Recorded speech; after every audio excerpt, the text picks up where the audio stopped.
오늘 말씀의 제목은 선한 목자 비유입니다. 목자와 양에 대한 비유인데 그 소재가 바로 이스라엘 나라에 가면은 가장 친숙한 짐승이 있는데 양입니다. 그래서 그거를 소재로 해서 오늘 사도 요한이 말씀을 하고 있습니다. 구약 곳곳에도 보면은 하나님이 목자로 나오시고 이스라엘은 양으로 그렇게 비유된 부분들이 참 많이 있습니다. 우리는 양같이 연약한 인생이지만은 목자 되신 예수님께서 우리를 이 땅에서도 구원시켜 주시고 또 저 내세에도 천국으로 이끌어 가시는 그런 목자가 되시는 줄 믿습니다. 이 예수님을 목자로 만난 백성들이 다 하나님의 백성이고 축복받은 백성이에요. 이제 우리의 목자이신 예수님께서 어떤 분이신지 우리가 이 말씀을 통해서 살펴보고자 합니다. 선한 목자 비유 첫 번째는 뭐냐 하면 선한 목자는 양을 위하여 목숨을 버린다. 그렇게 말씀을 하고 있어요. 11절에 보면 나는 선한 목자라. 선한 목자는 양들을 위하여 뭐를 버린다 그랬죠? 목숨을 버린다. 그렇게 말씀을 하셨어요. 이것은 바로 무슨 말이냐? 예수님께서 우리 구원을 위해서 십자가에 죽으셨다는 뜻이에요. 나의 구원을 위해서 예수님이 죽으셨대요. 목자는 양을 책임지는 자예요. 여기 버리거니와 하는 말은 진짜 목자는 양을 위해서 목숨을 내려놓습니다. 양을 위해서 자신의 목을 맡깁니다. 그리고 양을 구원하기 위해서 때로는 굴종적인 자세도 취합니다. 이게 바로 목자의 희생을 의미하는 것입니다. 그래서 예수님은 생명 자체예요. 주님이 우리에게 가까이 오시면 우리의 생명이 살아나는 줄 믿습니다. 여러분, 우리 예수님께서 목숨까지 내어주시고 십자가에 죽으신 이유는 단 한 가지, 양을 살리기 위해서입니다. 양이 죄 가운데 있고 죄로 말미암아 일생을 불행하게 살다가 지옥 갈 수밖에 없는 운명인데 그 양을 살리기 위해서 예수님은 구원자로 오셔서 십자가에 못 박혀 죽고 3일 만에 부활하셔서 그리스도의 직무를 깨끗하게 감당하신 주님이신 줄 믿습니다. 여러분, 제자들을 대하는 스승의 자세가 어떻습니까? 예수님께서 제자를 사랑하되 끝까지 사랑을 했다. 포기라는 것이 없었다. 주님의 사랑에는 포기라는 것이 없습니다. 나의 행동과도 상관없습니다. 나의 의지와도 상관없습니다. 하나님은 우리를 책임지시는 책임 사랑을 하시는 줄 믿습니다. 베드로가 예수님을 부인했잖아요. 저주까지 했지 않습니까? 낙심한 베드로가 디베라 바닷가에 고기 잡으러 7명의 제자 동료들을 데리고 갔어요. 그 가운데 주님이 오신 거예요. 주님이 직접 생선을 구워놓고 조반을 준비해놓고 제자들이 둘러앉아 있습니다. 전부 낙심한 제자들, 힘을 잃어버린 제자들이 둘러앉았어요. 그때 예수님께서 제자 대표인 베드로에게 이런 질문합니다. 요한의 아들 시몬아, 이 사람들보다 나를 사랑하느냐? 그랬더니 베드로가 예수님을 부인하던 입술로, 저주까지 하던 그 입술로 부끄러워서 대답하기도 얼마나 미안하고 송구스러운 그 자리에서 주여 그러하외다. 내가 주를 사랑하는 줄 주께서 아시나이다. 내 양을 먹이라 그랬어. 낙심한 네가 나를 저주하고 부인까지 했다고 해서 낙심하고 이렇게 살지 말고 전도하고 양육하고 내 양을 먹이라. 그렇게 말씀하셨어요. 주님은 주님을 저주한다고 버리고 욕한다고 버리고 그런 분이 아니라 그런 제자를 찾아가서 끝까지 세우면서 내 양을 먹이라고 당부하셨어요. 우리는 사랑하는 양들을, 사랑하는 성도들을 양육하고 관리하고 보호하고, 이것이 바로 목자가 할 일인 줄 믿습니다. 주님께서 디베라 바닷가에 찾아오셔서 베드로의 포지션을 확실히 세워준 거예요. 네가 있어야 할 자리는 디베라 바닷가가 아니다. 네가 붙잡아야 할 것은 배가 아니고 그물이 아니다. 너는 하나님의 말씀 붙잡아라.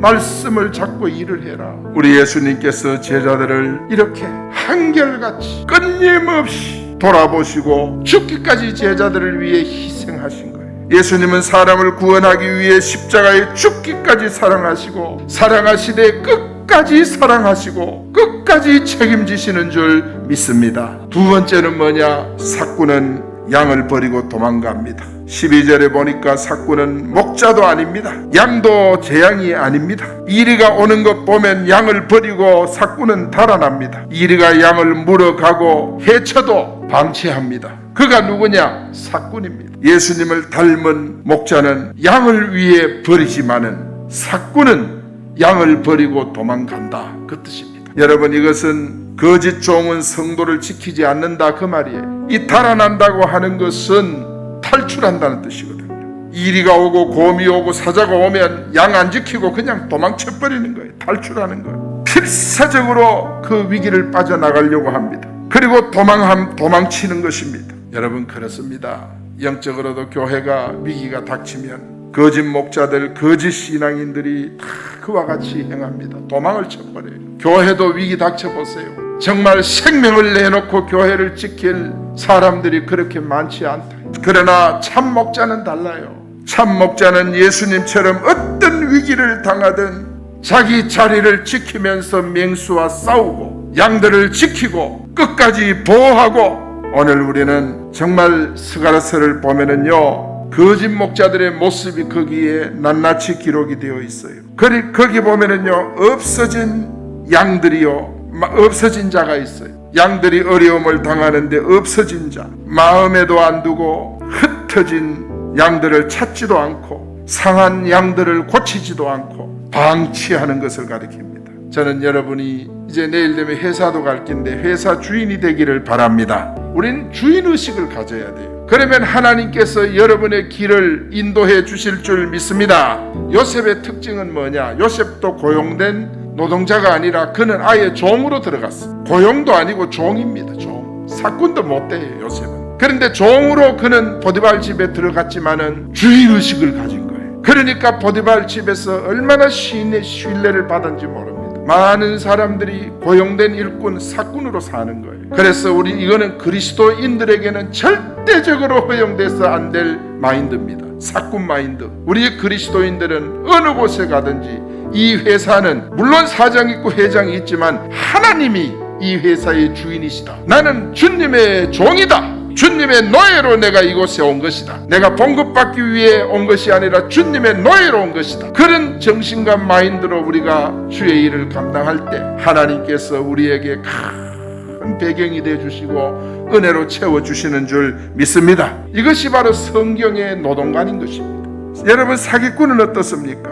일을 하지 않고 뭐든지 공짜로 얻으려고 합니다. 노동과 땀이 없습니다. 주인도 아니면서 주인인 척하는 그런 잘못된 주인의식을 가지고 있습니다. 그러므로 하나님 앞에 우리는 삭군이 되지 않게 하시고 선한 목자가 돼서 하나님의 양을 내 양으로 알고 우리 예수님같이 양들을 위해서 헌신하고 봉사할 수 있는 그런 하나님의 선한 목자로 세워 주시옵소서. 우리가 기도해야 될 줄로 믿습니다. 세 번째로 우리 밖의 양들도 한 무리가 되게 합니다. 16절에 보니까 또 이 우리에 들지 않는 다른 양들이 내게 있어 내가 인도하여야 할 터이니 그들도 내 음성을 듣고 한 무리가 되어 한 목자에게 있으리라. 우리 안에 있는 양들은 누구예요? 유대인들, 이스라엘 백성들. 우리 밖의 양은 이방인 우리입니다. 이런 우리를 어떻게 목자 되신 주님은 포용을 해주셨어요. 우리를 다 받아주신 줄 믿습니다. 우리를 받아서 구원만 시킨 것이 아니라 우리를 먹여주시고 우리를 관리 보호해 주시고 돌봐주신 것입니다. 그래서 이 말씀은 유대인이든 이방인이든 예수님이 다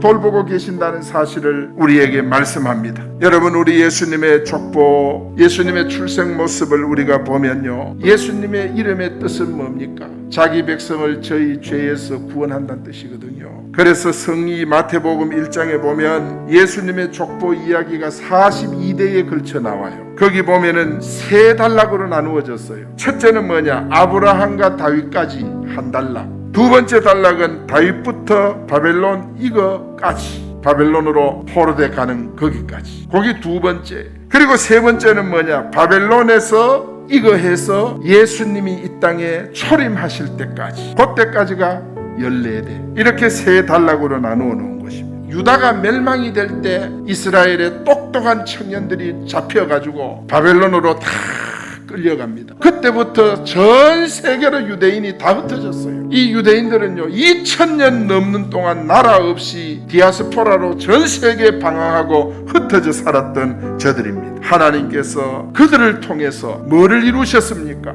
예수님이 그리스도라는 단순한 이 복음을 전 세계에 전파한 겁니다. 그들이 흩어지기 시작을 해서 그들로 통해 땅끝까지 복음 이루는 대단한 역사를 이룬 거예요. 오늘 하나님은 여러분을 통해서 예수가 그리스도됨을 이 땅에 전파되기를 지금도 계획하고 그것이 이루어지기를 원하시는 줄 믿습니다. 우리가 이 복음을 깨닫고 내 주변 사람들에게 예수님을 증거하고 전파하는 것이 이것이 바로 선한 목자의 마인드입니다. 선한 목자의 정신입니다. 이번 한 주간 우리 모두가 선한 목자로 살았습니다. 내가 선한 목자 되면 내 주변의 불신자들이 복음을 받고 행복해지고 내 주변의 양들이 아름다운 믿음 생활을 회복하게 되는 줄 믿습니다. 내가 선한 목자가 되면 주변이 다 살아납니다. 내가 사꾼이 되면은 주변이 다 죽습니다. 사랑하는 여러분, 선한 목자는 목사만 선한 목자가 아니라 우리 모두가 선한 목자가 돼야 진천동이 살고 대구의 영적 지도가 바뀌는 줄 믿습니다.